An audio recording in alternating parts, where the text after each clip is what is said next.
today. Side by side we make the call. Every voice, it counts them all. A team of hearts with plans to share. For every soul we're standing there. It's in the ballot, it's in our hands. Together we rise and take a stand. For every dream, for every need, community spirit is our creed. The vote is here to pave the way. Working hard both night and day. Delivering hope, delivering dreams. We are the ones who fuel the streams.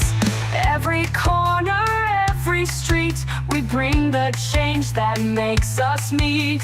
Hand in hand we hold the flame. Together we'll make a lasting name. It's in the ballot, it's in our hands. Together we rise and take Laura, a welcome stand. to our first It's in the Ballot Community Board show. I am Nick Hollander, your host, and we have our three candidates with us. And with each election, there is just one thing standing in their way, and that is your vote.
All right, we are back.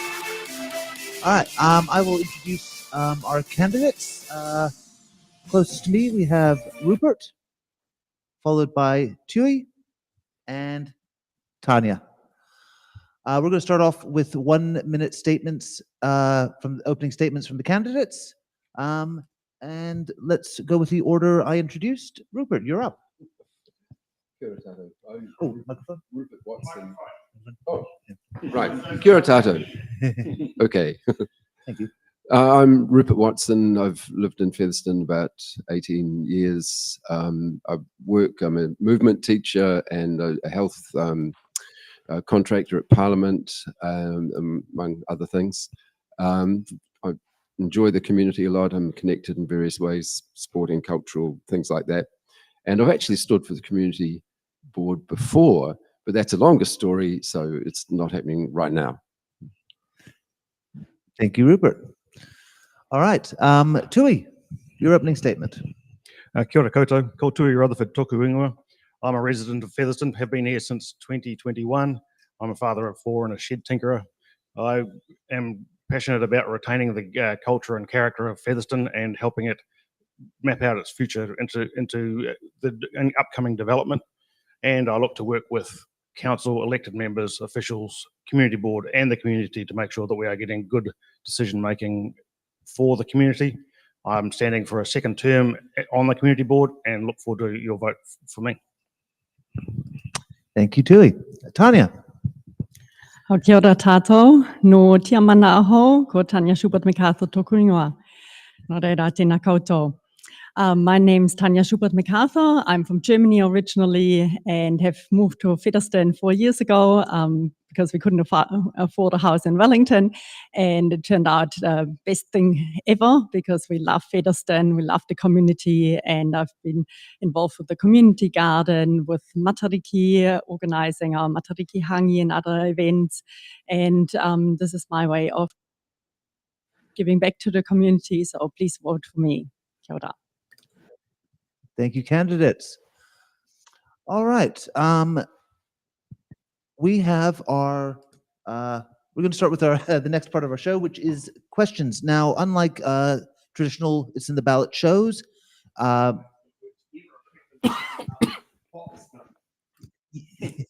Yeah. So what we'll do is we'll take turns choosing, and then each candidate has a turn to answer the question. I have no random generation, so we're going to start the first question with Tui. What question? Do I just give a number or do we? Between 1 and 10. Yeah. Do you have 1 and 10 on the street? Yeah, but do 1 and 10. Let's go with the fourth question. Fourth, yep. Okay. How willing are you to work with local hapu and iwi at a community board level? Absolutely. I think it's a fundamental part of the role and working in local government is working with and engaging with mana whenua around decision making and the future of the community. Thank you, Tui. Tanya? Yeah, that's a no-brainer for me. I work in treaty education and seeing that we want to achieve a better Aotearoa New Zealand where Māori are at a table, it's absolutely crucial to work with iwi and hapu. Thank you, Tanya. Rupert? Totally agree with. Oh, Totally agree with what Tanya and Tui have said. Totally support it. thank you very much. All right. Rupert, number 1 and 10. 8. How accessible is the current community board, and what steps would you take to improve its accessibility if needed? I think the current community board's done a pretty good job, and partly Tui to thank for that. I think the accessibility is good. It depends a little bit what you mean. Are you talking physical or the encouragement of people of all stripes to take part? Maybe to improve, I don't know, is it possible to seek out members of the community who haven't contributed as much as you might think they might want to and, go directly, but I think they're doing a pretty good job. Thank you. Tanya?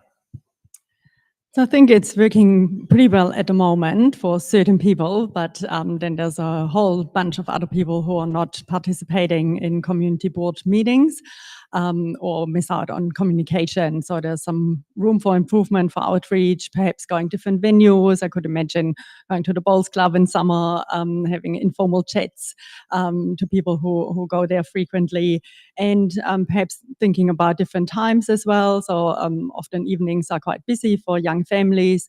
Could there be a daytime session instead every now and then? But most importantly, I'd work to create a safe environment where everyone feels heard. Thank you, Tanya. Tui? I think there's always a need for better engagement. You can never perfectly connect with everybody in the community. We have certainly worked in this term to find all the channels we could and engage where we could, but there's always improvement to be had around engaging with the various community groups, and particularly those who wouldn't otherwise have a voice. Thank you very much. All right, Tanya, your turn to choose number. I go for 5. 5. What community project would you be happy to support for community board council grants? I would be happy to support any project that is put in front of us that the community is passionate about and that ticks one of the boxes. Is it good for children? Is it good for the environment? Is it good for the future of Featherston? And we have such a creative and talented community that I'm really looking forward to hearing your ideas and giving funding to make them happen. Thank you. Rupert. Oh, sure. The charitable trust, which is behind so many initiatives in the community. The community centre itself, I know that they have a lot of frustration sometimes because they can't get grant funding just to run the place. They're only like eligible for grant funding for a particular project, and the keeping it staffed as much of the time as possible is really important. And something like the community centre, which has been phenomenally successful. As soon as you're successful, people say, "Oh, they're all right. They don't need any more help." And but yeah, that would be strong on my list. The community centre, keeping it going. I was on the committee for about 10, 12 years, so conflict of interest. Fair enough. Tui. Yes, any project that delivers a clear community outcome that people are passionate about, would happy to support and put a framework around for funding within the constraints of the funding we have and what it can be used for, but happy to support anything that's community driven that delivers a clear community outcome. Thank you, Tui. And I'll get you to choose the next number. Tui, between 1 and 10. Oh, let's go 7. What would your role entail regarding the management of traffic and signage? Tui. For us, we don't work in managing traffic per se. We do fund a fair amount of traffic management for various parades and programs. Having said that, we are involved in the street naming policy for council and helping support people in finding appropriate naming for streets and roads around Featherston. Thank you, Tui. Rupert. Yeah, the traffic management's quite a big thing at the moment because it seems to go hand in hand with cones and the bane of our lives and so on. Road speed's a really important topic too. I noticed someone just recently on Facebook saying it would be a good idea that there's more NZTA type signage needed about reducing speed, like on the entry to the town from the hill. I'm not sure of the best way of getting that to NZTA through the community board, probably, or through the council. But people are very interested in it. And Underhill Road, people are talking about the shared space there with big trucks and bikes. And it's probably a need for some signage down there too to emphasise the shared pathway.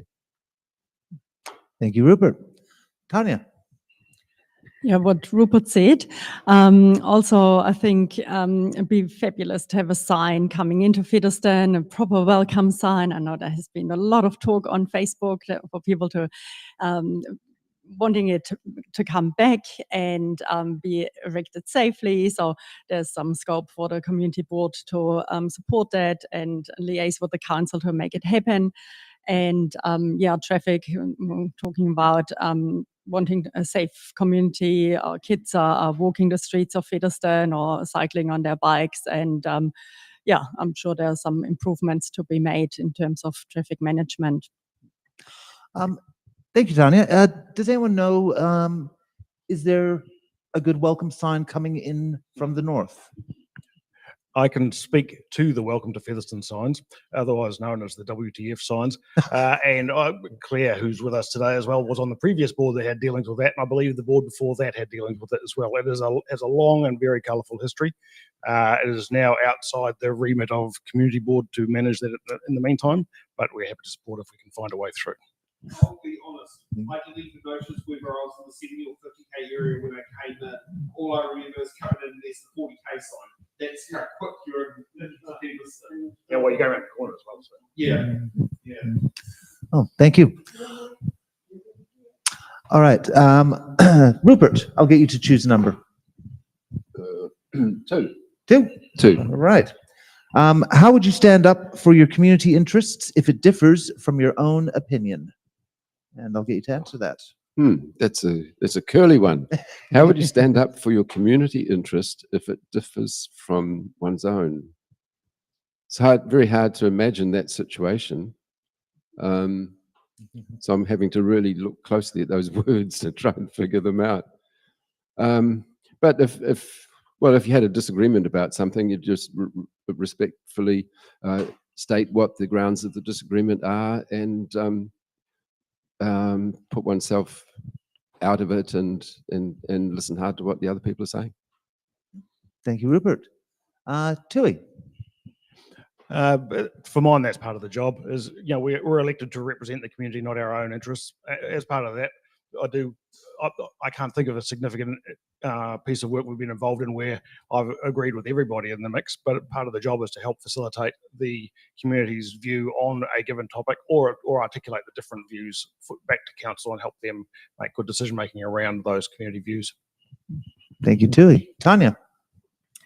Yeah, if elected, I represent the community and their interests, but I can also engage in discussions and trying to influence people in a way that I would like to see them sit on a topic, on a kaupapa.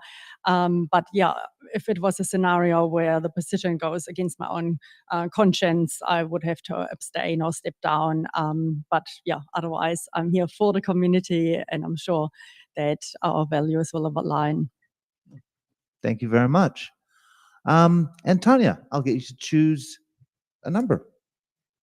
Number 6. Number 6.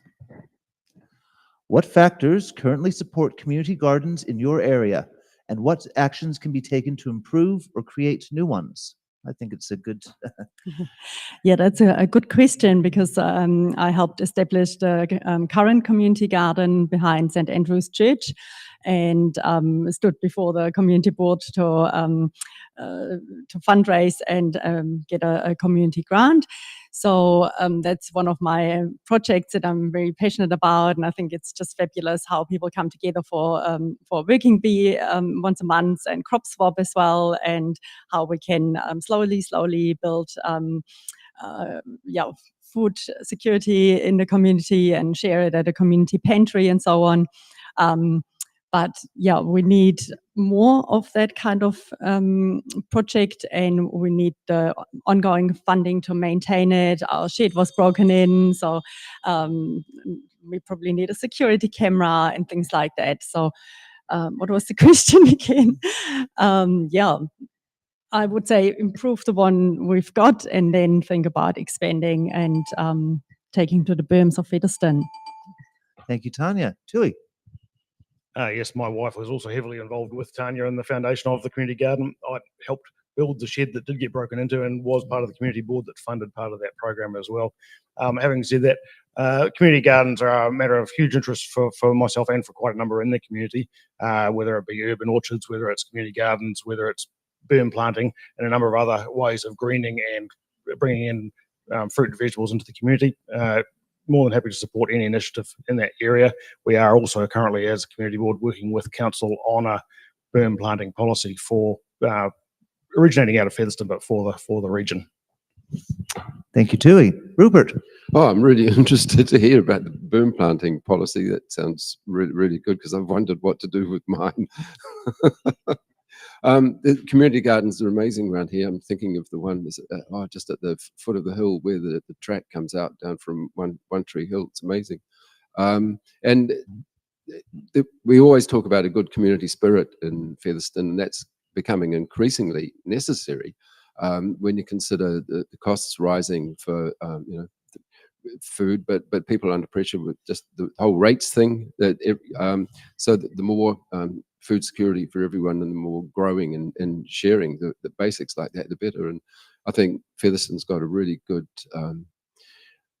tradition of that, and can build on it a lot more. It's a really positive thing. Thank you very much. And Rupert, I'll get you to choose the next number. What haven't we done? 1, 3, 9, and 10. 10. Hey. What will be your preference for new street names to be based on the Featherstone Community Board area?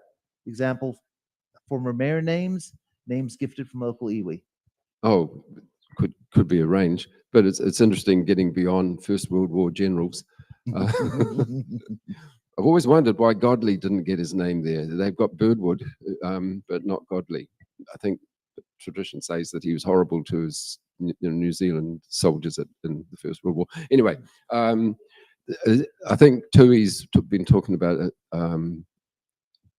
as a new sort of signage sort of situation. So I think there's, yeah, but certainly consulting with the mana whenua and former mayors, I'm sure.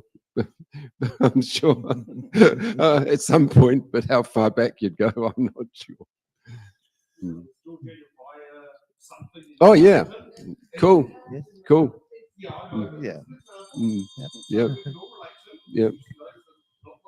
Yes. Yes. Yeah. Thank you, Rupert. Tanya. I think that would be a perfect topic to consult the community on and say, what street names would you like actually and why?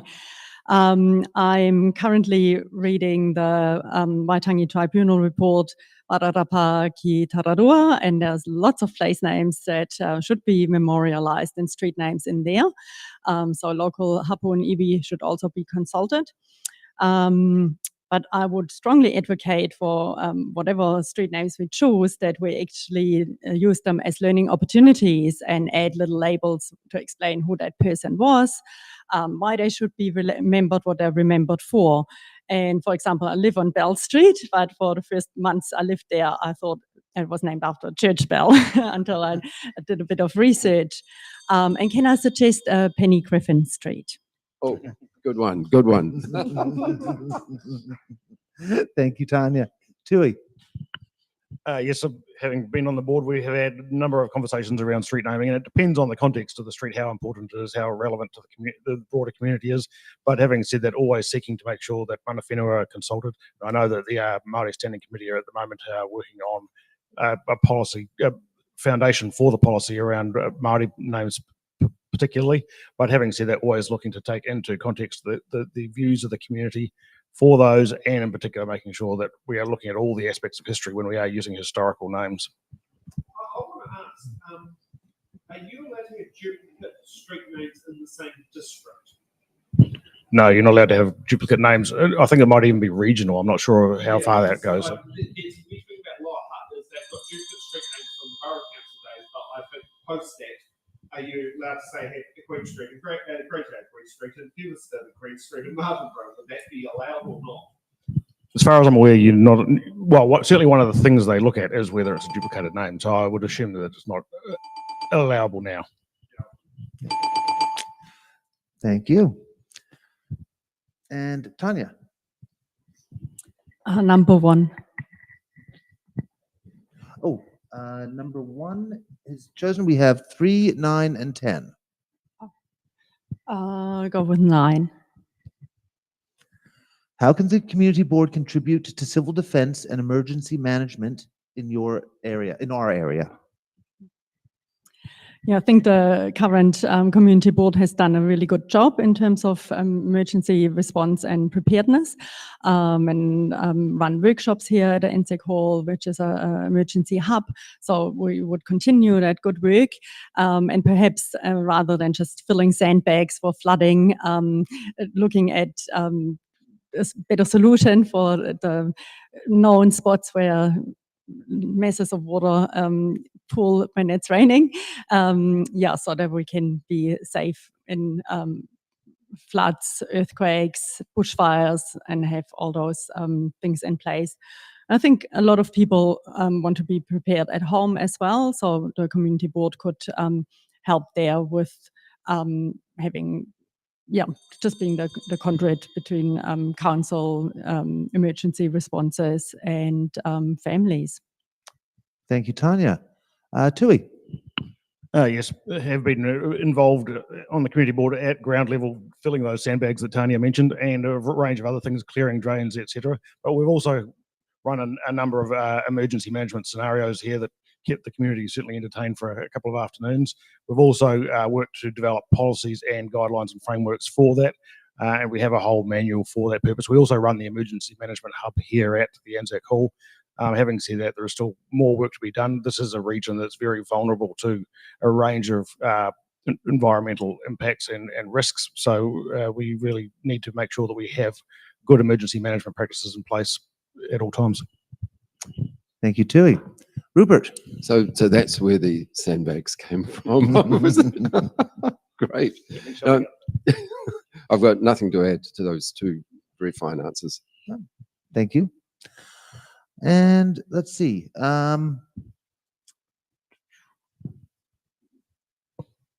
Rupert, would you like to choose a number? Where are we now? 3, if it's not. Oh, sorry. What was that? Oh, you said 3 or 10 were the options. Oh, yes. Sorry. How will you stand for the community where the council is not in support of them? Well, this is like that other curly one. Elizabeth. So when you say stand the for the community council- at the council Yeah, or on the board, When the council is not in support of them and your community is, and the community board has a position which is different from the council. So you've got councillors that don't represent the area having a different Right. view, who may want to say vote no against it, whereas your community say no, we really need this. yeah, Right. Well, you just put our position forward as forcefully as one can, and vote that way if it comes down to that sort of thing. thank you, Rupert. Tui. Yeah, that's always a complex one. Often the community aren't fully aware of what's behind the position of council and the offices of council in terms of funding and available budgets and things like that, and getting community initiatives delivered. So part of the job is making sure that the community are very much heard in that decision-making process, but also part of that is in communicating back to the community when those expectations can't be met, and finding other ways to resolve the challenge. Everyone wants the rates to stay down, but jobs to go, the delivery to go up, and those are things that have to be balanced out along the way. Thank you, Tui. Tanya.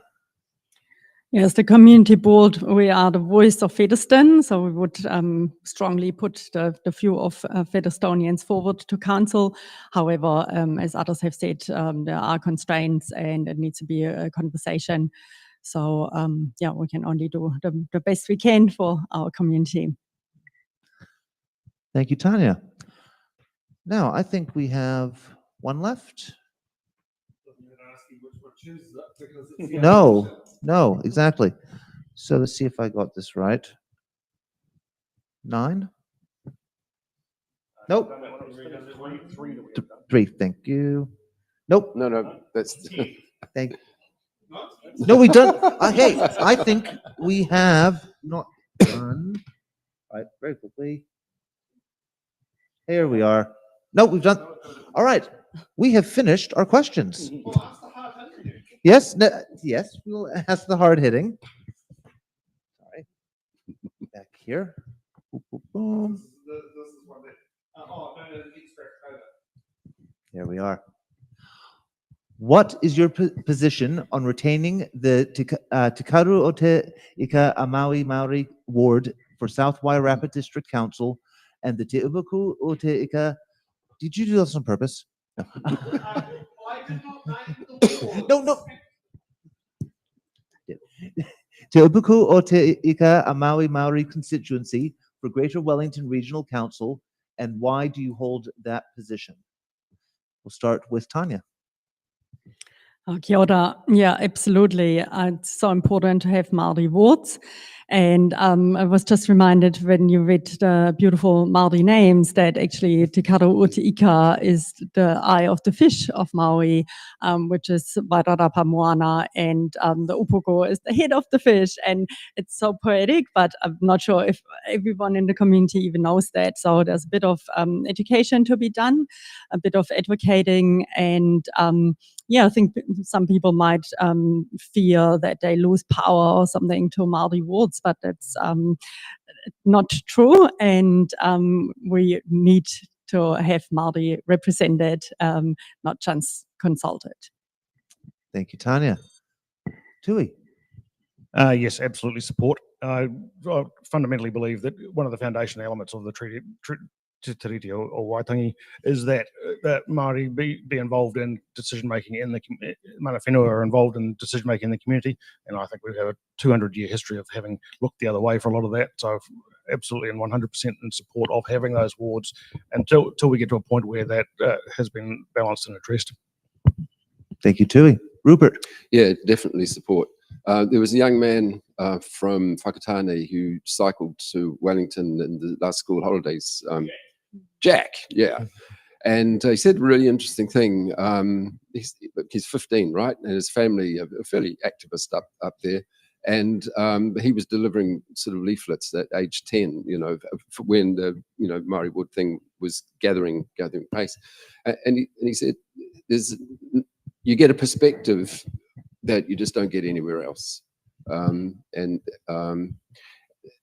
But there's also another side to it. If I don't support Māori wards, I'm in big trouble, because I didn't realize at the time, but Jack is I am Jack's auntie's uncle. Yeah. So, in the family. Thank you, Rupert. All right.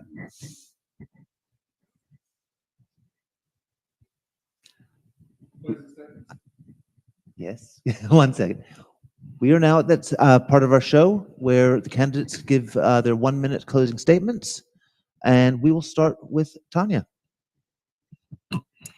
Thank you very much for the opportunity to discuss those questions, and I'd be really excited, and I'm ready to be on the community board. I might be the youngest, but I think I'm also representing that fresh face of Featherston, and together with the other community board members, I'm hopeful that we'll be a very effective community board to get the best outcomes for Featherston.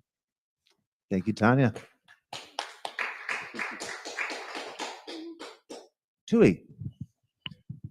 Thank you, everybody. I would be proud to represent the Featherston Community Board in the coming triennium, and have been very proud of our efforts so far.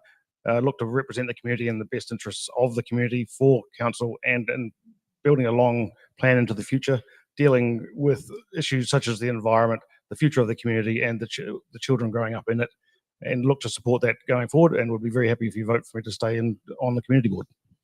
Thank you, Tui. Rupert. Yeah, and thanks to Sam and Nick for putting this all together. An amazing amount of work. The community boards are really important as that conduit between the council and the local scene. There's some really good candidates this time around. Not as many as I'd like to see, but just with respect to Warren and Anne, who couldn't be part of this discussion, I think there's a great team to choose from. And I'm pretty sure I'm the oldest, but I don't care. But thank you very much. Good on you. Thank you, Rupert. All right. That pretty much brings us to the end of our first community board Is in the Ballot show. But before we go, I will ask the same question that is asked of candidates from the It's in the Ballot show. If you found yourself at Newtown Market and needing a coffee from the coffee cart, which Sam happens to own and run, what would you order? Rupert. Flat white. Flat white? Can't go wrong there. Tui. Yes, I'm afraid it'll be a flat white, 1 sugar, thank you. Very nice. Tanya. Same for me, flat white, 1 sugar. Oh, I like feathers. I like Featherston. This is brilliant. Oh.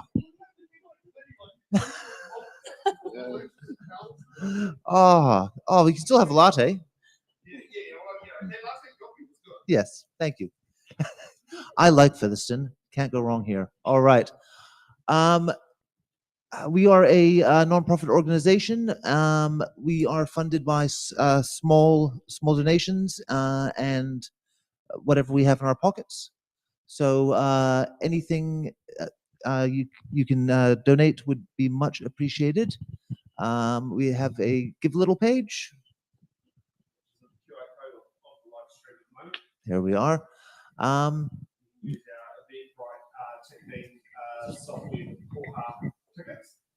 Yes, you can.